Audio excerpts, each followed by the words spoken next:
So the way I try to help people remember that is 2020, 2020. By 2020, less than 20% boomers, way more than 20% second wave millennials. Right? And over here you have the skill, knowledge, wisdom, institutional memory, relationships, and the last vestiges of the old-fashioned work ethic flooding out of the workforce. In the youth bubble, you have a whole new attitude and a whole new style coming to work. And in the middle, there is a gap. This has implications for the whole range of human capital management strategy, and it's why it's, for us, the centerpiece of the talent wars. Some of you may recall I did a book called Winning the Talent Wars back in 2001. So we've been tracking the human capital management implications of all this for years. On the oldest end of the spectrum, people are worried about high potential identification, leadership development, and succession planning, and you should be.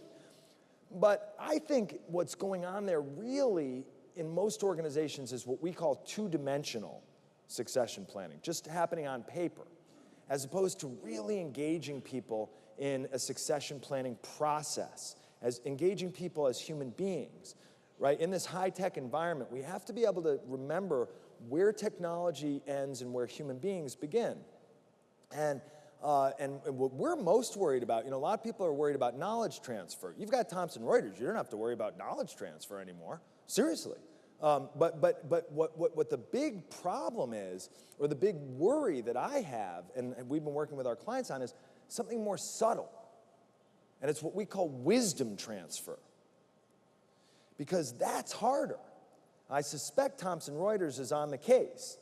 But at the oldest end of the spectrum, it's wisdom transfer that is the biggest challenge right now, because it's so hard to get wisdom. You can't accelerate the learning curve on wisdom. The only place you get wisdom is from older, more experienced people who have taken the lessons of experience and turned them into wisdom. That's a tough nut to crack.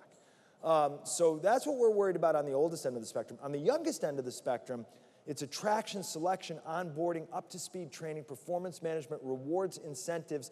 And here's the retention issue on the young end of the spectrum. See, the retention issue on the young end of the spectrum is what we call the development investment paradox.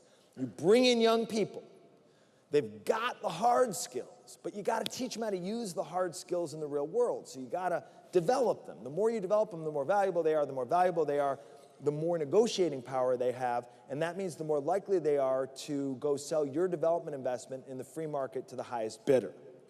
Very frustrating. So one of the issues we're very focused on is trying to solve the development investment paradox on the young end of the spectrum. On the oldest end of the spectrum, the retention issue is, how do you get the grown-ups to stick around for a while? And what we've been working on is what we call flexible retention in order to aid knowledge transfer, wisdom transfer, leadership development, and succession planning, but flexible retention on the old end of the spectrum. This is flexible retention. It looks like this. Please don't leave. Please, please don't leave. Would you like to work part-time, flex time, telecommute, leave and come back? Go work for the competition. We'll still let you come back. Just don't leave. That's flexible retention. And we do a lot of work with the United States Army. I was briefing the general staff of the Army on flexible retention practices, and all the generals started murmuring, and I was like, I'm standing right here. What? And they said, well, we invented flexible retention. We call it the reserves. And I tell people every single day, borrow a staffing strategy from the greatest fighting force in the history of the world.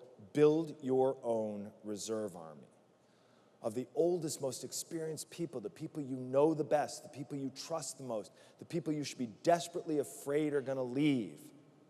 Build your own reserve army and teach your organization to be flexible on the grown-ups, not the young upstarts.